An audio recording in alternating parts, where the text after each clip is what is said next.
नमस्कार। यतिखेर हामी मनोहरी 2 ठाडोखोला दोभान स्थित श्री त्रिरत्न प्राथमिक विद्यालयमा छौँ र यहाँ हाम्रा विद्यालय व्यवस्थापन समितिका अध्यक्ष त्यसै गरी प्रधानाध्यापक र यसै वडाका वडा सदस्य सुखराम मोक्तानज्यू पनि यहाँ हुनुहुन्छ। यतिखेर यो विद्यालयसँग सम्बन्धित र यो शिक्षासँग सम्बन्धित केही विषयवस्तुहरू जानकारी लिनका लागि यसै वडाका वडा सदस्य सुखरामज्यूलाई यहाँ हाम्रो यो मिडियामा स्वागत गर्न चाहन्छु। स्वागत छ हजुरलाई। नमस्कार। यहाँ निर्वाचित भएर अहिले कार्यकाल चलाउँदै हुनुहुन्छ, तेस्रो वर्षमा छिर्दै हुनुहुन्छ। अहिलेसम्म यहाँ निर्वाचित भइसक्नु भएपछि यस वडामा रहेको यो विद्यालयमा हजुरले शैक्षिक गुणस्तर र शैक्षिक अवस्था यो विकास गर्नको निम्ति, सुधार गर्नको निम्ति के कस्तो भूमिकाहरू निभाइरहनु भएको छ? हामी यो अहिले तेस्रो चरणमा छौँ। हामी निर्वाचित भइसँगै मलाई लाग्छ शैक्षिक गुणस्तरतिर लिएर जानको निम्ति चाहिँ हामीले वडाले गर्नुपर्ने र हामी जनप्रतिनिधि भइसकेको हिसाबले पनि हामीले लगातार रूपमा चाहिँ शैक्षिक गुणस्तर हुनुपर्छ भन्ने हिसाबले चाहिँ हामीले वडाले पनि सिलिङ बजेटबाट कम्तीमा पनि प्रत्येक स्कुललाई हामीले बजेट 10-15 लाख गरेर चाहिँ कम्ती पनि एउटा सीतामाविले पनि हामीले प्रोजेक्टरको माध्यमबाट र शैक्षिक गुणस्तरलाई राम्रो बनाउनुपर्छ भनेर चाहिँ प्रोजेक्टरको माध्यमबाट पढाउनको निम्ति पनि हामीले त्यस्तो खालको चाहिँ बजेटहरू विनियोजन गरेर चाहिँ हामीले चाहिँ अगाडि बढिराखेको छ। ठिक छ। भनेपछि सीतामाविमा तपाईँले यहाँले प्रोजेक्टरबाट पढाउनको निम्ति जुन लक्षित कार्यक्रम ल्याउनु भयो भन्नुभयो, त्यसै गरी यो त्रिरत्न प्राथमिक विद्यालयमा चाहिँ के छ यो अवस्था, यो सुविधा अहिले आज छ कि छैन? यहाँ त्रिरत्न प्राविमा चाहिँ अहिले त्यो लगभग छैन। त्यो हामीले सीतामाविले मात्र राख्नुपर्छ भन्ने होइन। 2 नम्बरको जति पनि विद्यालयहरू छ त्यो विद्यालय सबै एउटा अभिभावकको नाताले, एउटा वडा सदस्यको नाताले पनि श्री सीता माध्यमिकले मात्रै दिनुपर्छ भन्ने होइन हाम्रो धारणा चाहिँ के छ भने लगातार मनहरी गाउँपालिकाभित्र रहेको 2 नम्बर वडामा भित्रमा रहेको त्यो विद्यार्थीहरूलाई चाहिँ शैक्षिक चाहिँ गुणस्तरीय हुनुपर्छ भन्ने हिसाबले पनि हामीले त्रिरत्न प्राविले पनि केही माध्यम रूपमा चाहिँ हामीले गरिराखेको पनि छ। हामी गर्ने नै छ भन्ने पनि प्रतिबद्धता गर्न चाहन्छु। हजुर। यो वडामा 2वटा विद्यालय छ होइन?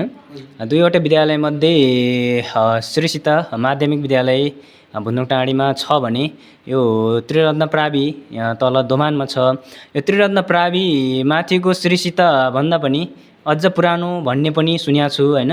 र यसमा अहिलेसम्म पहिला चाहिँ शिक्षक पनि अलिकति बढी मात्रामा थियो र विद्यार्थी पनि बढी मात्रामा थियो भने अहिले त्यसको तुलनात्मक रूपमा अहिले कम भएको देखिन्छ। यो दुवैतर्फमा कम हुनुको कारण के होला? यहाँले के कुरामा तपाईँले कसरी बुझ्नुभएको छ यो विषयमा? यो विषयमा कम हुनुमा भन्दा पनि पहिले र अहिलेको तुलनामा हेर्ने हो भने चाहिँ पहिला चाहिँ अब 5 कक्षासम्म चाहिँ त्यो विद्यार्थीहरू यहीँ पढ्ने पाठानमा आइरहने र त्यो सन्दर्भमा चाहिँ यहाँ 5 कक्षा सकिसकेपछि त्रिरत्न सीतामाविमा जाने हुन्थ्यो। त्यो बेलामा चाहिँ विद्यार्थीको सङ्ख्यात्मक हिसाबले पनि शिक्षाको अभाव पनि थियो। त्यो बेलामा त्यही खालको चाहिँ एउटा थियो भने अहिले चाहिँ विद्यार्थीको हिसाबले पनि जम्मा कम्तीमा पनि 1देखि शिशु क्लासदेखि 5 क्लाससम्म आउँदाखेरि 60 जना विद्यार्थी छ भने मलाई चाहिँ लाग्छ कम्तीमा पनि मेरो धारणाको हिसाबले चाहिँ हुनुपर्ने शिक्षा, तर विद्यार्थीको सङ्ख्यात्मक हिसाबले चाहिँ मलाई लाग्छ 4 जना शिक्षाले चाहिँ पढाउन सकिन्छ जस्तो मलाई अनुभूति भएको चाहिँ त्यो कुरा छ। र विगतमा चाहिँ धेरै थियो भने अब पनि हामी जनप्रतिनिधि भएपछि पनि हामी चाहिँ ती शिक्षकहरूलाई चाहिँ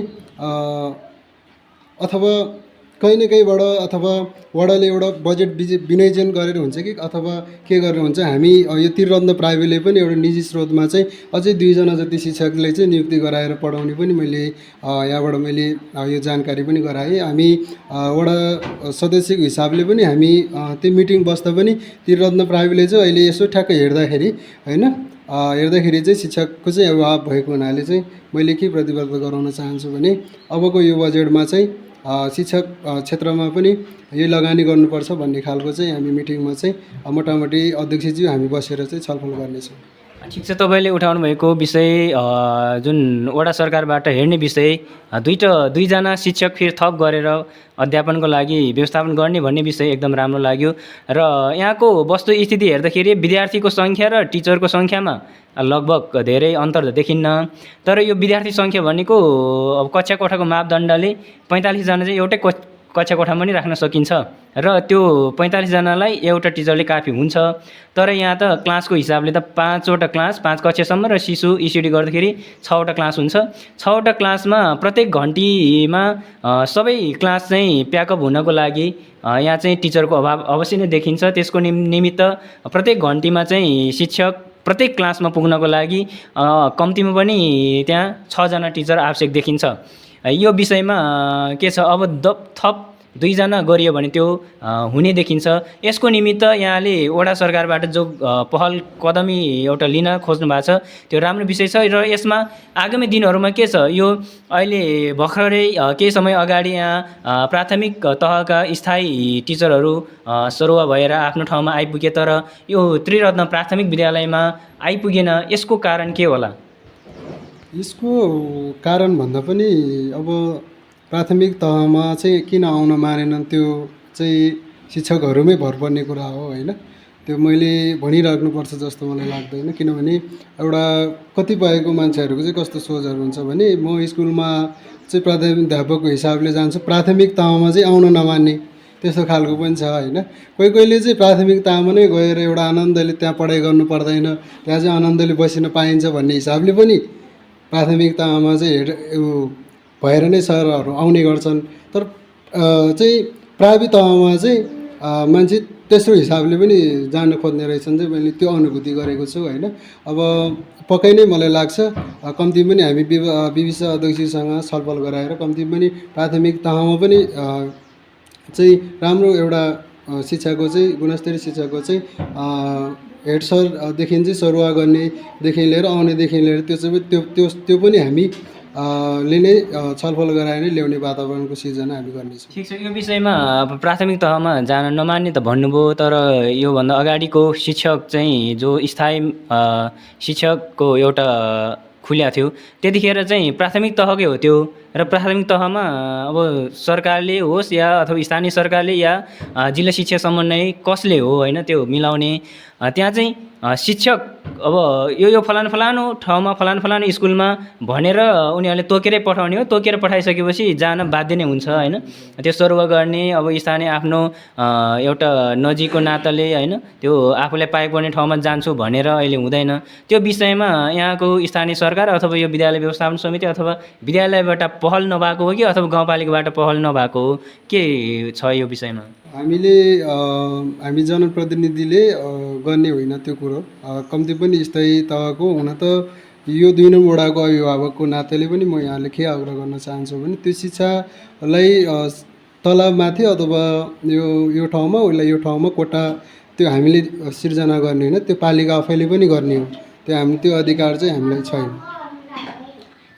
ठिकै छ, यहाँले मोटामोटी रूपमा हामीलाई यो जानकारी गराउनुभयो। अब अन्तिम चरणमा यहाँले अब भविष्यमा यो विद्यालयमा जुन विद्यार्थीहरूको सङ्ख्या बढाउनको निम्ति त्यसै गरी टिचरको सङ्ख्या बढाउनको निम्ति र बढाइसकेपछि पनि यसको व्यवस्थापकीय पाटोमा व्यवस्थापकीय क्षेत्रमा र यसको शैक्षिक गुणस्तरमा वृद्धि विकास गराउँदै यो विद्यालयले चाहिँ वडाकै नमुना विद्यालय बनाउनका लागि यहाँले के कस्तो भिजनहरू लिनुभएको छ यो विषयमा थोरै जानकारी दिनुहोला।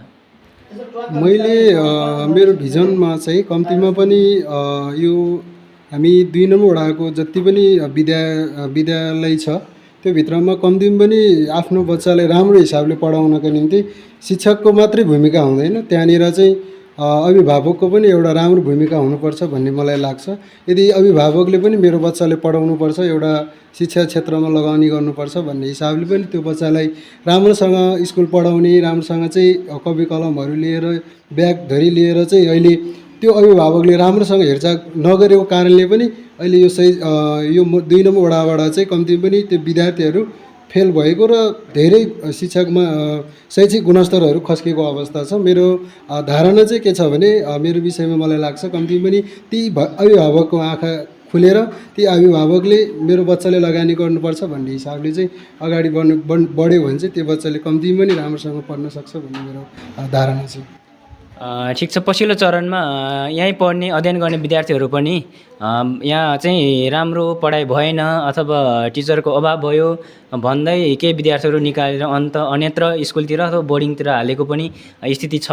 यो विषयसँगै यहाँले हाम्रो यो रेडियो भरोसाको युट्युब च्यानल र राप्ती खबरको युट्युब च्यानल मार्फत सम्पूर्ण अभिभावकजन र यहाँ अध्यापन गराउनु हुने शिक्षकज्यूहरू र यहाँका विद्यालय व्यवस्थापन समिति प्रति यहाँको धारणा र यहाँले भन्न खोज्नुभएको कुरा यो च्यानल मार्फत भनिदिनु हुनका निम्ति हार्दिक अनुरोध गर्दछु।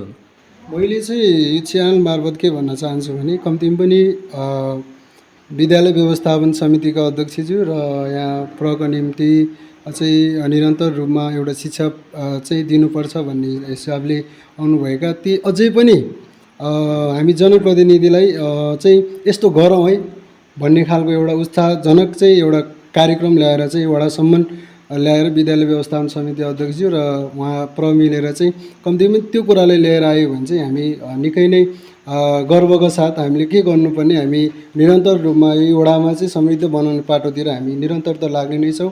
र अर्को कुरामा चाहिँ म अभिभावकले के भन्न आग्रह गर्न चाहन्छु भने आफ्नो बच्चालाई चाहिँ कम्तीमा निरन्तरता हिजोको जस्तो मेरो बच्चाले पढाउनु पर्दैन हलो जोतेर खाए नै हुन्छ भन्ने खालको होइन कि मेरो बच्चाले स्कुल पढाउनु पर्छ, कम्ती पनि शैक्षिक गुणस्तरले राम्रो बनाउनु पर्छ भन्ने हिसाबले पनि त्यो अभिभावकको चाहिँ चेतनाको वृद्धि हुन चाहिँ जरुरी छ। मैले यो च्यानल मार्फतबाट चाहिँ यो आग्रह गरेँ।